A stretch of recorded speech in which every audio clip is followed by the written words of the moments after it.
ఆ పులి అనగనగా ఒక అడవిలో ఒక పులి దర్జాగా ఉండేది. ఒకరోజు ఆ పులి ఒక కట్టెలు కొట్టేవాడిని చూసింది. అతనిపై ఎగబడదాం అనుకునే సమయానికి అతని కూతురు భోజనము తీసుకుని అక్కడికి వచ్చింది.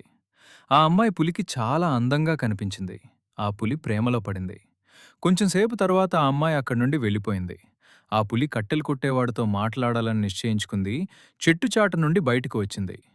పులిని చూడగానే ఆ కట్టెలు కొట్టే అతను చాలా భయపడిపోయాడు.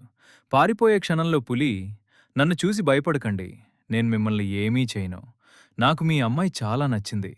మీరొప్పుకుంటే పెళ్లి చేసుకోవాలని" అంది. అతను భయంలో కూడా చాలా చురుకుగా ఆలోచించాడు. "నాకిష్టమే కానీ మా అమ్మాయి మీ కోరలు, మీ గోళ్లు చూసి భయపడుతుందేమో. పెళ్లికి ఒప్పుకోకపోతే?" అని అన్నాడు. నా పులి ఆలోచించకుండా, "మీ అమ్మాయి కోసం నేను నా కోరలు, గోళ్లు తీయించేస్తాను" అంది. ఆ మాట వినగానే అతను పులి గోళ్లు, దంతాలు కోసివేశాడు.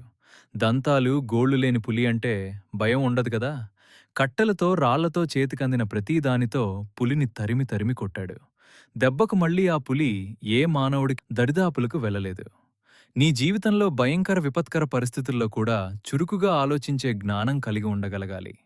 ఈ కథ మనకొక గొప్ప సత్యం చెబుతోంది. ప్రేమ పేరుతో మన శక్తిని, మన విలువను వదిలేస్తే మనల్ని కాపాడేది ఎవరుండరు. దేవుడు మనలను బలహీనులుగా కాదు, బలమైన వారుగా సృష్టించాడు. బలహీనులై ఉండకండి, ధైర్యంగా ఉండండి. గాడ్ని నమ్ముకున్నవాడు ఎప్పుడూ తన బాలన్ని వాడులుకుడు. దేవుడిచ్చిన గొప్పతనం నీ ఎవరికోసమైనా సాక్రిఫైస్ చేయకండి. నీ హృదయమంతయు యెహోవాను నమ్ముకునుము. ఈ వీడియో మీకు ఆశీర్వాదంగా అనిపిస్తే లైక్ చేయండి, షేర్ చేయండి. మరిన్ని ఆత్మీయ సందేశాల కోసం సబ్స్క్రైబ్ చేయండి.